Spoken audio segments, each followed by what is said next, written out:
Good evening to all of you and welcome to Vedanta Coaching Academy.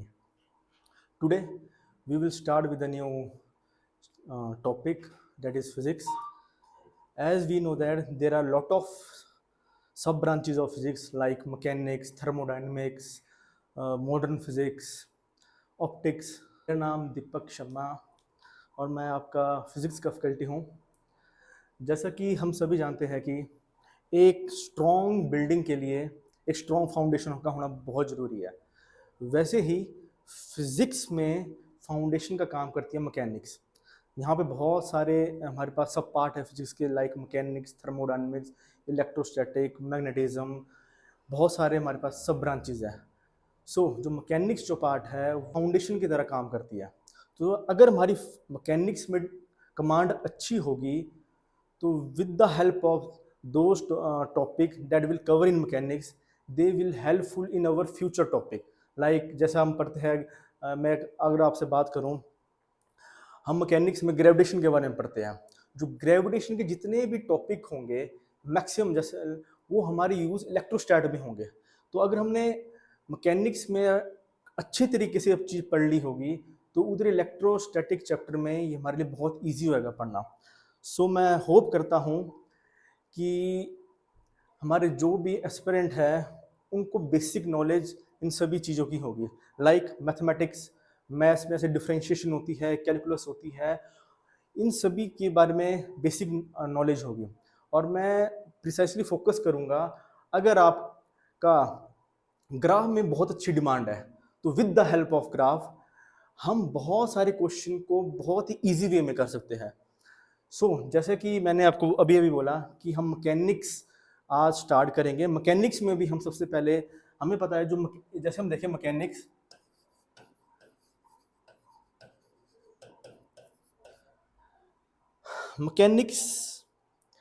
अब mechanics भी तीन type की mechanics होती है।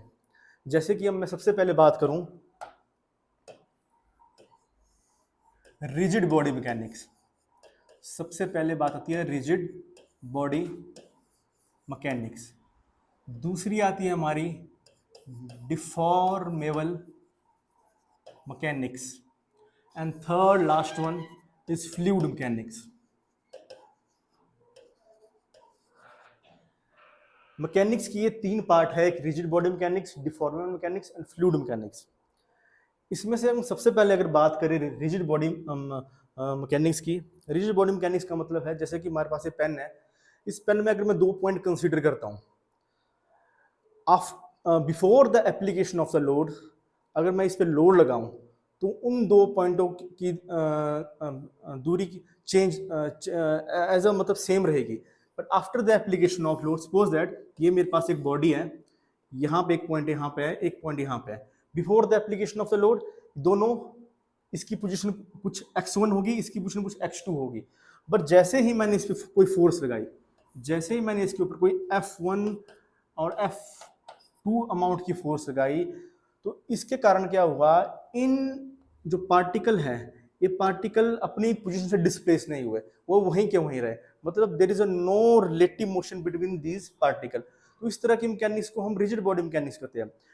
और दूसरी होती है हमारी डिफॉर्मेबल मैकेनिक्स। डिफॉर्मेबल मैकेनिक्स का मतलब जिसमें कि after the application of the load जो 2 पॉइंट है वो उन दोनों पॉइंटों के बीच में रिलेटिव मोशन होना स्टार्ट करते हैं। मतलब एक दूसरे, जैसे मैंने कोई फोर्स लगाई यहाँ पे, ये पॉइंट यहाँ पे पहुंच गया, ये पॉइंट यहाँ पे पहुंच गया, मतलब बॉडी डिफॉर्म होगी। इस तरह की स्टडी हम डिफॉर्मेबल मैकेनिक्स में पढ़ते हैं। और लास्ट फ्लूइड मैकेनिक्स, जैसे अगर हम वही मैकेनिक्स हम अपने लॉ ऑफ फ्लूइड पे लगा दें तो उसको फ्लूइड मैकेनिक्स बोलेंगे। तो हम सबसे पहले आज हम स्टार्ट करेंगे अपना, हम मैकेनिक्स में ही हम सबसे पहले आज स्टार्ट करेंगे। जैसे कि मैकेनिक्स में अगर हम बात करें, सबसे पहले हम बात करेंगे स्टैटिक की, दूसरा आता है हमारा काइनेमेटिक्स, तीसरा डायनामिक्स। अब इसका मतलब क्या है, जैसे हम स्टैटिक नाम से पता लग रहा है, जो भी नेट फोर्स किसी बॉडी पे लग रही होगी वो 0 के बराबर होगी। मतलब यहाँ पे जो भी नेट फोर्स होगी वो 0 होगी। यहाँ पे हम काइनेमेटिक्स में हम पढ़ते हैं जो अगर बॉडी के मोशन के बारे में पढ़ते हैं, बट मोशन उसके पीछे फोर्स के बारे में हम यहाँ पे नहीं पढ़ते। फोर्स की डिस्कशन करते हैं हम डायनेमिक्स में, हम जस्ट यहाँ पे पढ़ते हैं कितनी उसकी वेलोसिटी है, कितनी उसकी एक्सेलरेशन होगी, कितनी उसकी डिस्प्लेसमेंट होगी। तो हम काइनेमेटिक्स में ये चीज पढ़ते हैं, और डायनेमिक्स में हम उसके पीछे बिहाइंड रीजन क्या है उस बॉडी के मूव होने का। तो हम यहाँ पे हम फोर्स के बारे में स्टडी होती है डायनेमिक्स में। तो सबसे पहले आज हम जो अपना टॉपिक कवर करेंगे, हम काइनेमेटिक्स से स्टार्ट करेंगे। तो let's start with the kinematics.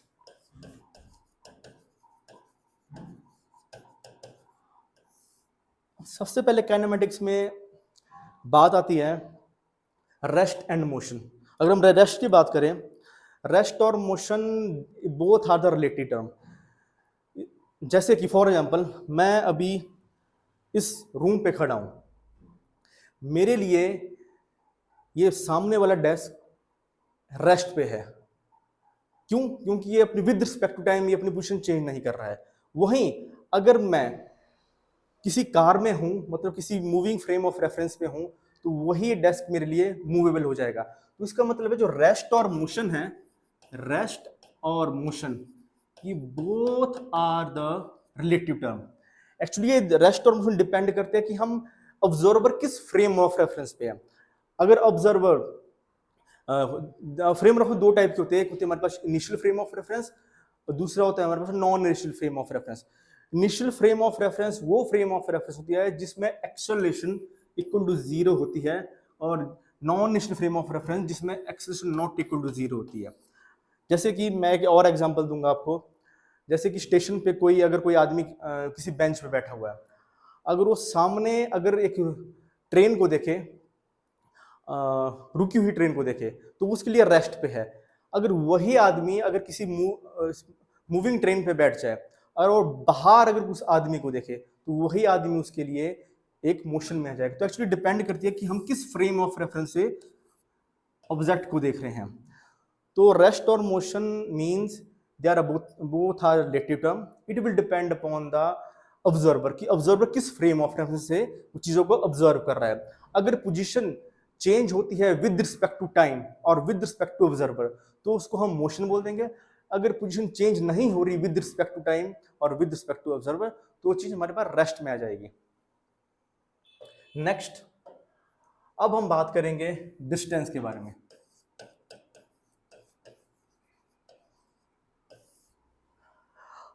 जैसा कि डिस्टेंस नाम से पता लग रहा है, डिस्टेंस का मतलब होता है कितना हमने पूरा पाथ ट्रेवल किया। फॉर एग्जाम्पल अगर यहाँ से हम चंडीगढ़ जा रहे हैं, यहाँ से हम चंडीगढ़ जा रहे हैं, तो हमें पता है चंडीगढ़ यहाँ से अप्रोक्सीमेटली 150 किलोमीटर के आसपास है। तो मैंने कितना पूरा पाथ कवर किया, कितना मैंने मतलब हमने 150 किलोमीटर मैंने पूरा पाथ कवर किया, तो वो डिस्टेंस कहलाएगा। पूरा मतलब एक्चुअल पाथ जो हमने कवर किया वो डिस्टेंस कहलाया जाएगा। अब हम डिस्टेंस में अगर हम देखें, सबसे पहले बात तो यह है कि डिस्टेंस एक स्केलर क्वांटिटी होती है। स्केलर क्वांटिटी मतलब ये एक स्केलर क्वांटिटी है। स्केलर क्वांटिटी का मतलब है कि इसका ओनली मैग्नीट्यूड है, इसकी कोई डायरेक्शन नहीं होती, ओनली इसका मैग्नीट्यूड होता है। अब मैं एक एग्जांपल दूंगा डिस्टेंस में ही। फॉर एग्जांपल हम यहाँ से फिर से वही एग्जांपल दे रहा हूँ, चंडीगढ़ जा रहे हैं। अब चंडीगढ़ गए यहाँ से 150 किलोमीटर, फिर वापस चंडीगढ़ से मंडी की तरफ आने लगे, तो क्या हुआ, जो डिस्टेंस हमेशा इंक्रीज हो रहा है। यहाँ से 150 किलोमीटर गए, चंडीगढ़ से वापस 150 किलोमीटर, 300 किलोमीटर। इसका मतलब डिस्टेंस हमेशा इंक्रीज होता रहता है, ये कभी डिक्रीज नहीं होता। और डिस्टेंस हमेशा पॉजिटिव आता है, कभी नेगेटिव नहीं आता। क्योंकि यहाँ से चंडीगढ़ 150 किलोमीटर प्लस चंडीगढ़ से मंडी वापस आया, तो मतलब कितना हो गया, 300 किलोमीटर हो गया। मतलब हमारा डिस्टेंस हमेशा इंक्रीज करेगा, ये कभी भी डिक्रीज नहीं करेगा। तो डिस्टेंस जो होता है हमारा ऑलवेज इंक्रीज करता है, पहली बात। और डिस्टेंस जो होता है ये हमेशा पॉजिटिव होता है, और ये कभी भी नेगेटिव नहीं होगा कि एक डिस्टेंस हमेशा हमारा इंक्रीज करेगा, दूसरा डिस्टेंस हमेशा पॉजिटिव रहेगा, और तीसरी बात डिस्टेंस कभी भी नेगेटिव नहीं हो सकता। और एक और बात, डिस्टेंस कभी भी जीरो भी नहीं हो सकता। डिस्टेंस का मतलब ही है कि जो पाथ हमने ट्रैवल किया, तो ऑब्वियस सी बात है डिस्टेंस कभी जीरो हो ही नहीं सकता। तो ये डिस्टेंस के बारे में था। वैसे ही हमारे पास दूसरी टर्म आती है डिस्प्लेसमेंट।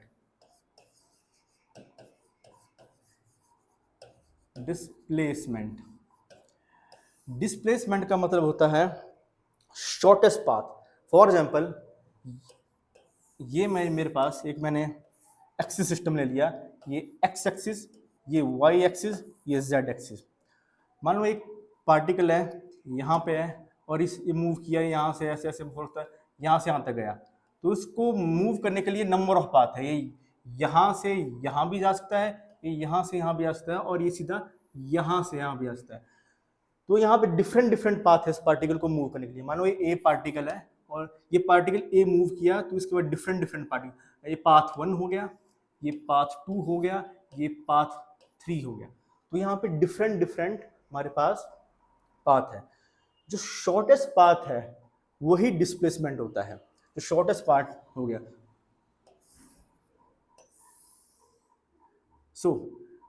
हमारे पास डिस्प्लेसमेंट जो होता है शॉर्टेस्ट पाथ होता है, इसको हम लिखते हैं r final position vector minus are initial vector. ये मेरे पास डिस्प्लेसमेंट होता है। अगर मैं एक एग्जांपल के साथ इसको समझना चाहूँ तो हम एक एग्जांपल भी ले सकते हैं यहाँ पे। जैसे कि मान लो ये कोई पॉइंट है जिसकी पोजीशन 2, 3, 4 है और ये ट्रेवल किया है यहाँ से यहाँ तक, शॉर्टेस्ट पाथ ने कवर किया, और यहाँ पे पोजीशन 3, 5, 6 है। फॉर एग्जाम्पल, एक एग्जाम्पल ये है, ओके, ये इसकी पोजीशन है। तो डिस्प्लेसमेंट जो होगी हमारे पास, डिस्प्लेसमेंट वो होगी कितनी, X coordinate final position minus initial position I cap plus Y coordinate 5 - 3 final position minus initial position J cap plus Z position final position minus initial position Z cap. So हमारे पास displacement जो है, अगर मैं इसको इस vector form में लिखूं तो ये होगी आई cap plus 2j plus 2z। ये मेरे पास डिस्प्लेसमेंट होगी,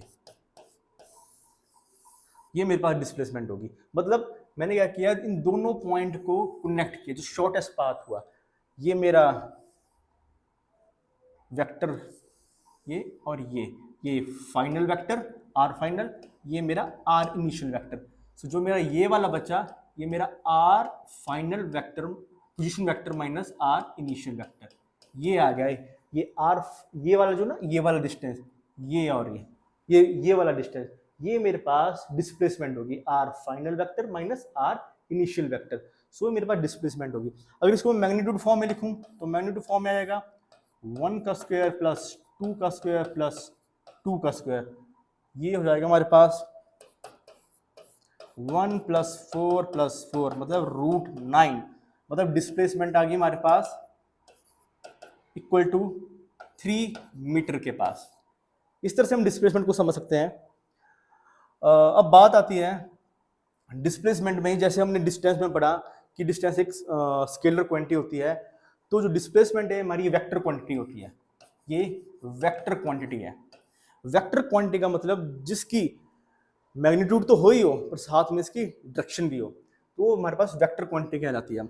जैसे कि अभी हमने डिस्टेंस में पढ़ा कि यहाँ से हम चंडीगढ़ तक गए, ओके, फिर चंडीगढ़ से वापस मंडी आए, तो मतलब क्या हुआ, यहाँ मान लो यहाँ पे मंडी है, मंडी से हम चंडीगढ़ गए, ओके, चंडीगढ़ गए, तो हमने डिस्टेंस, जब हम डिस्टेंस के बारे में पढ़ते होने होता कि ये मानो 150 किलोमीटर कवर कर रहा है, ओके। वापस चंडीगढ़ से मंडी आए, वापस चंडीगढ़ से मंडी आए, तो तब भी ये 150 किलोमीटर उसमें ऐड हुआ, तो हमारे पास डिस्टेंस आ गया था हमारे पास टोटल 150 + 150 = 300 किलोमीटर आ गया था। बट हमने अभी डिस्प्लेसमेंट में पढ़ा कि ये होता है final position vector minus initial position vector, मतलब शॉर्टेस्ट पाथ हो। तो ऑब्वियस सी बात है, इनिशियल पॉइंट ये हुआ, यहां से चंडीगढ़ गया, चंडीगढ़ से वापस मंडी आ गया, तो जो दोनों पोजीशन वेक्टर होंगे यहाँ पे, जो जो दोनों पोजीशन है वो सेम पॉइंट पे लाई कर रही है, तो इसका मतलब डिस्प्लेसमेंट क्या हो गया, इस केस में डिस्प्लेसमेंट क्या हो गया, 0, क्योंकि 150 यहाँ गया, फिर वापस मुड़ा उसी पॉइंट पे आ गया, मतलब फाइनल और इनिशियल पॉइंट सेम है। तो अभी हमने पढ़ा डिस्प्लेसमेंट के बारे में, हमने अभी पढ़ा डिस्प्लेसमेंट जो होता है final position vector minus initial position vector. तो यहाँ पे फाइनल पोजीशन वेक्टर कितना हो गया, 150, और इनिशियल पोजीशन वेक्टर भी कितना हो गया, 150। तो 150 - 150 हो गया हमारे पास 0। तो इसका मतलब क्या हुआ कि डिस्प्लेसमेंट हमारे पास पॉजिटिव तो है ही है, बट जीरो भी हो सकता है। जैसे कि डिस्टेंस में होता कि हमारा डिस्टेंस ओनली हमारा पॉजिटिव काउंट होगा, पर हमारे पास डिस्प्लेसमेंट जीरो भी हो सकती है। और दूसरी बात, जब हम डिस्टेंस के बारे में पढ़ रहे थे तब हमने होता कि डिस्टेंस हमेशा इंक्रीजिंग वे में होगा, कभी भी डिक्रीज नहीं करेगा। बट यहाँ पे देखो डिस्प्लेसमेंट पहले इस डायरेक्शन पे गया, 150 गया, वापस आया, रिटर्न हुआ नेगेटिव डायरेक्शन की तरफ, मतलब डिक्रीज करने लगा, 150 से वापस आने लगा, फिर वापस पीछे को आने लगा। तो मतलब डिस्प्लेसमेंट एक नेगेटिव क्वांटिटी भी हो सकती है, पॉजिटिव तो है पर नेगेटिव भी है, और साथ में इंक्रीजिंग भी है डिस्प्लेसमेंट, डिक्रीजिंग भी है। तो हम बोल सकते हैं कि अगर मैं इन सभी पॉइंट को इकट्ठा लिखूं, यहाँ पे डिस्टेंस और यहाँ पे डिस्प्लेसमेंट,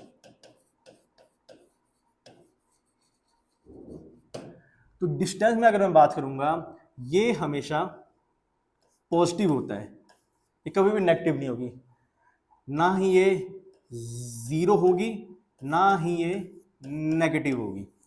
ओके, बट डिस्प्लेसमेंट में ये पॉजिटिव भी हो सकती है, नेगेटिव भी हो सकती है और जीरो, ये तीनों कॉम्बिनेशन इसमें हो सकते हैं। बट डिस्टेंस में ओनली पॉजिटिव होगा, और डिस्टेंस के एसआई यूनिट मीटर और डिस्प्लेसमेंट के भी एसआई यूनिट मीटर ही होंगे।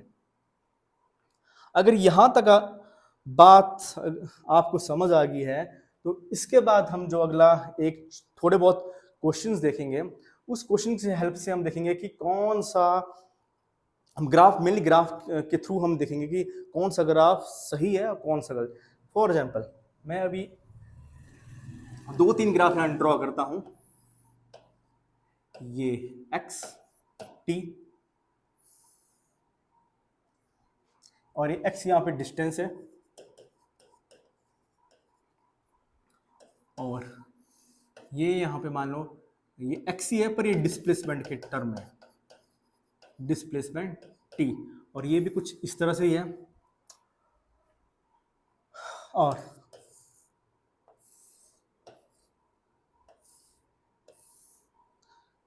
ये एक्स, ये डिस्टेंस ही है, और ये टाइम। अब ये 3 ग्राफ दिए हुए हैं, इसमें से हमने देखना है कि कौन सा ग्राफ सही है कौन सा गलत। अगर मैं यहां पे देखूं, अगर मैं पहला ग्राफ देखता हूं, तो अभी अभी हमने पढ़ा कि डिस्टेंस हमेशा पॉजिटिव होगा और इंक्रीजिंग होगा। बट यहाँ पे क्या दिया हुआ है, यहाँ पे तो स्टार्टिंग में इंक्रीज कर रहा है डिस्टेंस, फॉर एग्जांपल मंडी से हम चंडीगढ़ की तरफ जा रहे हैं तो इंक्रीज कर रहा है, बट इस ग्राफ में क्या शो हो रहा है, डिक्रीज भी कर रहा है। तो अभी अभी मैंने पढ़ा कि डिस्टेंस कभी भी डिक्रीजिंग कर्व नहीं हो सकता, ओनली इंक्रीजिंग कर्व होता है। तो ये कर्व रॉन्ग है और डिस्टेंस और टाइम के प्रोस्पेक्टिव से। वहीं अगर हम डिस्प्लेसमेंट में देखें, डिस्प्लेसमेंट में अभी अभी मैंने देखा था कि हमारा जो डिस्प्लेसमेंट होता है वो पॉजिटिव भी हो सकता है, नेगेटिव भी हो सकता है, जीरो भी हो सकता है, इंक्रीज भी कर सकता है और डिक्रीज भी कर सकता है।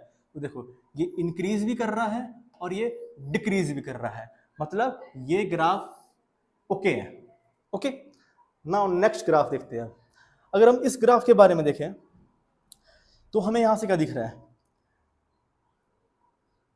यहां से पार्टिकल स्टार्ट हुआ, ऐसे मूव किया, मतलब इंक्रीज होने लगा, डिस्टेंस मेरा इंक्रीज करने लगा, डिस्टेंस इंक्रीज करना, उसके बाद क्या हुआ, कोई कुछ टाइम के बाद, मान लो t1 टाइम है, t1 से लेके t2 तक कोई भी डिस्टेंस के कोऑर्डिनेट में कोई भी चेंज नहीं हुआ। मतलब क्या, इसका मतलब क्या है कि यहां से यहां तक तो मैं डिस्टेंस, पार्टिकल ने डिस्टेंस ट्रेवल किया है, बट जैसे यहां पे आया t1 टाइम पे आया, यहां से t1 से लेके t2 तक पार्टिकल रेस्ट पे आ गया। इसका मतलब यहाँ पे वेलोसिटी जीरो होगी, और ये इस टाइम पार्टिकल मेरा रेस्ट पे आ गया, रुक गया होगा। मतलब यहाँ से मंडी से चले चंडीगढ़, फिर रुक गया है, फिर कुछ टाइम के लिए रुक गया है, फिर अभी मूव नहीं कर रहा है, तो मतलब ये भी करेक्ट है। डिस्टेंस यहीं तक हुआ, उसका जो मेरी पार्टिकल है वो रुका हुआ है, ये शो कर रहा है, तो मतलब वेलोसिटी जीरो है। तो इसका मतलब क्योंकि xt का जो स्लोप होती है वो हमारी वेलोसिटी बताती है, तो यहाँ पे जो वेलोसिटी है जीरो है। वेलोसिटी जीरो का मतलब कि अभी बॉडी हमारी रुकी हुई है।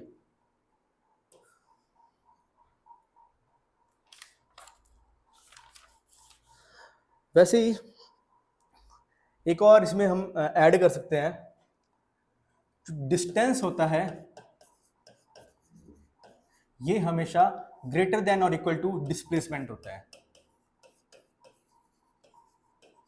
ये हमेशा इससे बड़ा होता है। अब कैसे?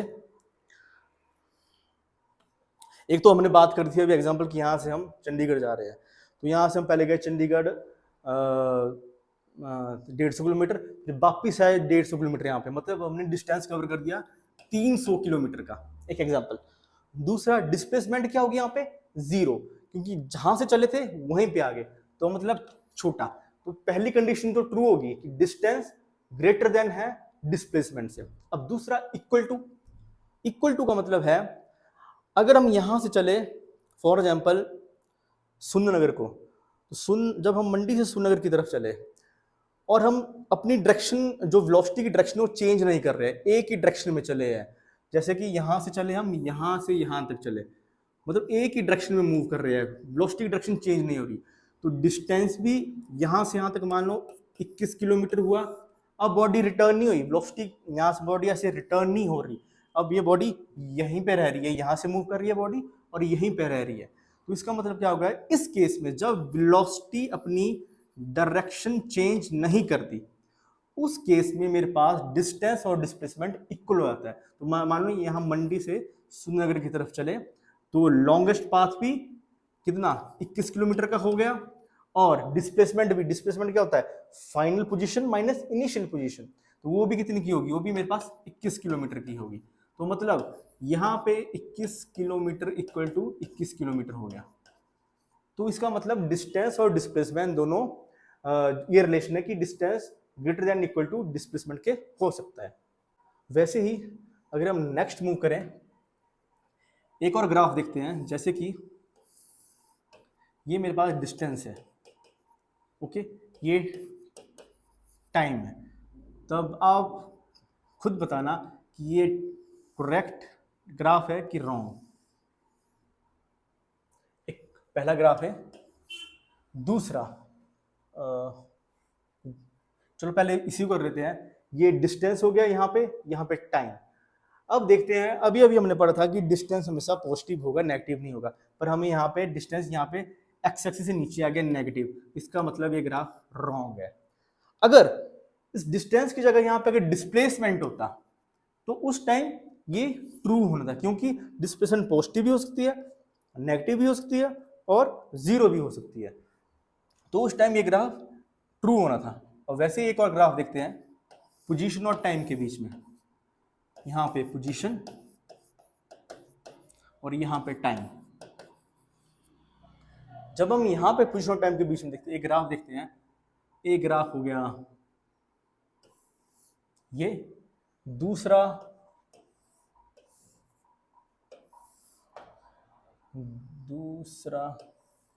ये। अब इनमें से बताना है कौन सा पोजीशन टाइम का ग्राफ ट्रू है, ये वाला, ये वाला, यहाँ पे भी टाइम और यहाँ पे पोजीशन। अगर हम इस पहले ग्राफ को देखें, अब हम किसी टी टाइम पे देख रहे हैं, T1 टाइम पे, T1 टाइम पे देखें, एक पोजीशन यहाँ पे होगी और दूसरी पोजीशन T1 टाइम पे यहाँ पे होगी। क्या ऐसा पॉसिबल है कि एक टाइम पे कोई बॉडी दो जगह हो सकती है? नहीं हो सकती। एक टाइम पे बॉडी एक जगह रहेगी, मानो T1 टाइम है, उस T1 टाइम पे या वो बॉडी पार्टिकल हो बॉडी, या वो x1 पोजीशन पे होगा या फिर x2 पोजीशन पे होगा। साइमल्टेनियसली T1 पे कोई भी पार्टिकल x1 और x2 पोजीशन पे नहीं हो सकता, तो ये ग्राफ भी रॉन्ग है। वैसे यहां अगर हम देखें किसी T1 टाइम पे, किसी T1 टाइम पे अगर हम ये पोजीशन देखें यहाँ पे x1, तो यहाँ पे किसी एक T1 टाइम पे हमारे पास ओनली एक ही पोजीशन आ रही है, तो ये ट्रू है। अगर इतना हमें पता लग गया है, उसके बाद हम मूव करेंगे average speed, average velocity, instantaneous speed, instantaneous velocity.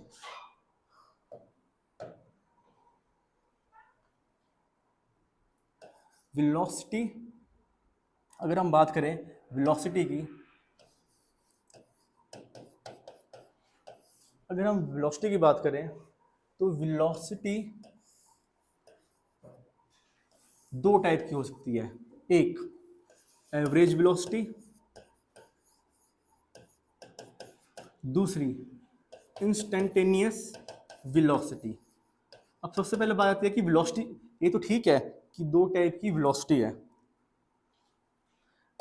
एक एवरेज वेलोसिटी, एक इंस्टेंटेनियस वेलोसिटी। सबसे पहले बात है कि वेलोसिटी क्या चीज है। वेलोसिटी वेलोसिटी जो होती है rate of change of displacement, किस रेट से हमारी डिस्प्लेसमेंट चेंज कर रही है। अगर अगर हम देखें ग्राफ के थ्रू इसको अगर समझने की कोशिश करें, फॉर एग्जांपल ये मेरे पास एक्स टी ग्राफ है, ये एक्स टी ग्राफ है। अगर हम इस एक्स टी ग्राफ में देखें,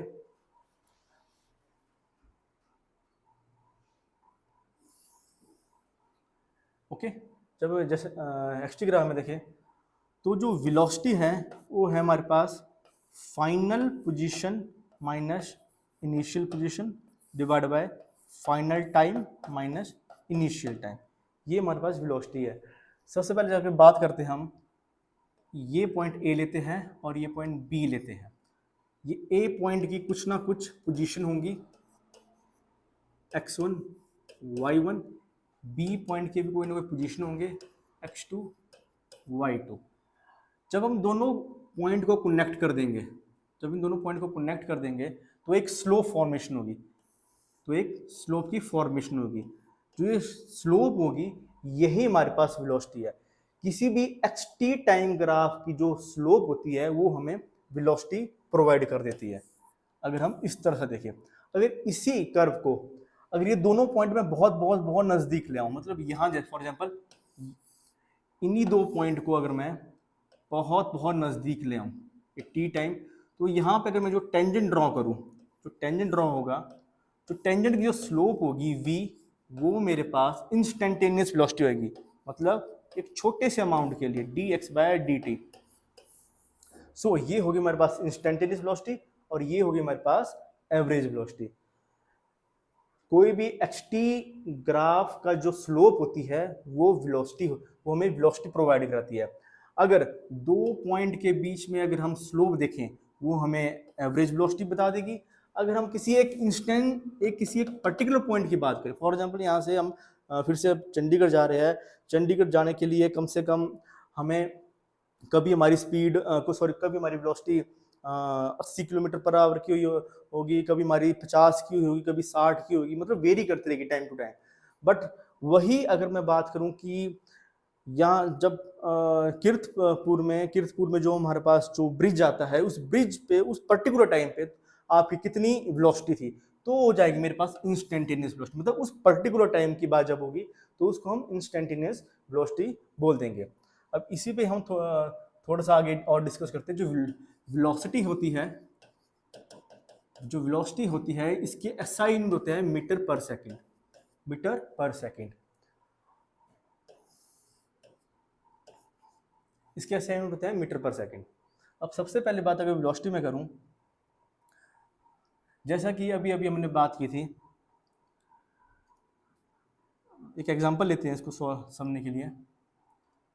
for example x is equal to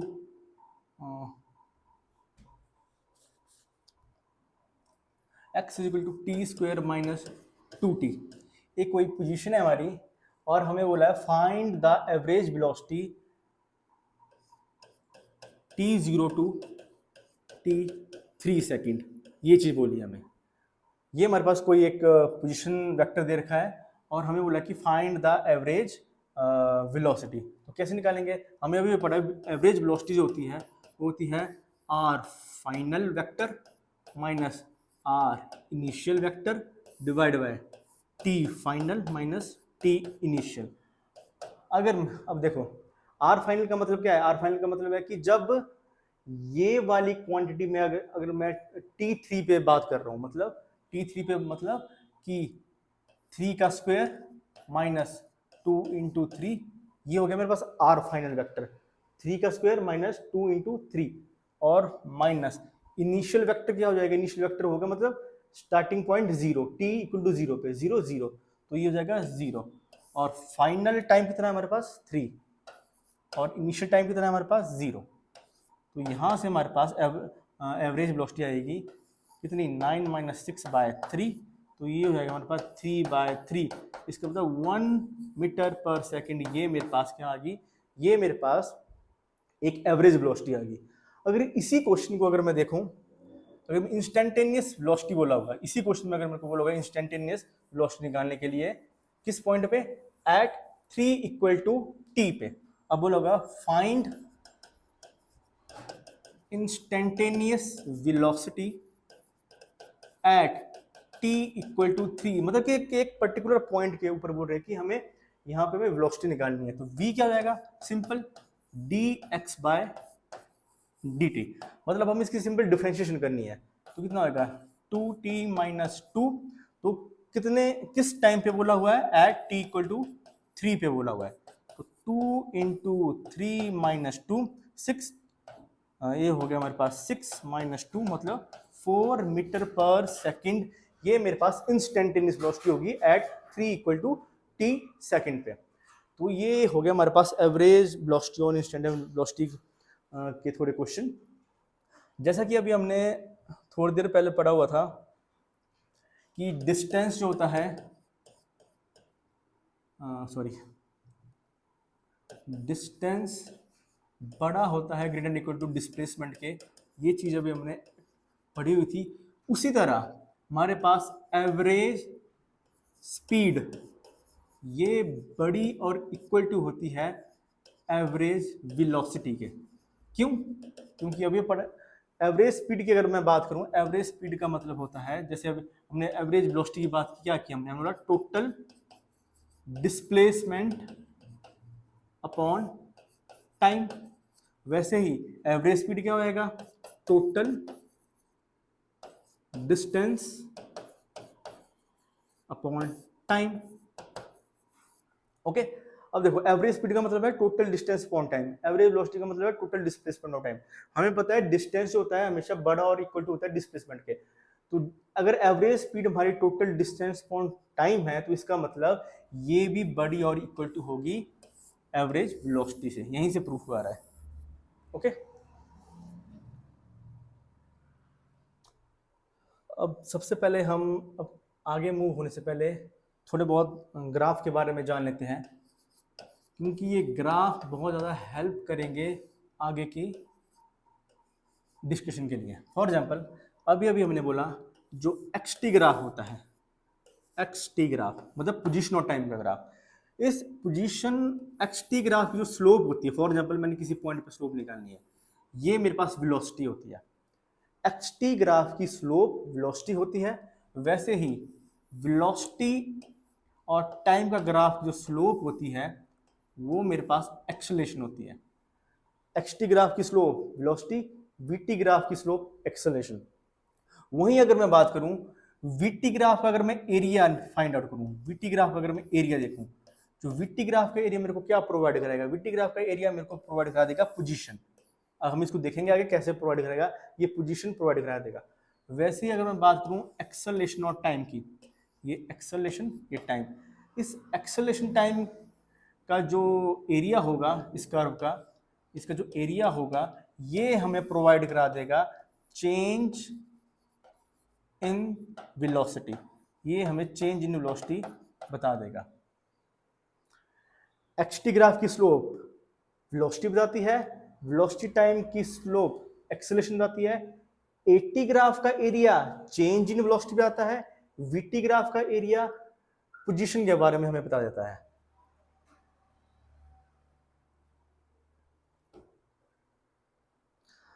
तो ये आज कुछ छोटी सी डिस्कशन थी, इसमें हम अगले लेक्चर में थोड़ा और बहुत ऐड करेंगे, थोड़े क्वेश्चंस करेंगे। अगर कोई भी आपके पॉइंट होंगे तो प्लीज़ आप कमेंट करके हमें बता सकते हैं, जो भी पॉइंट होंगे। Thank you.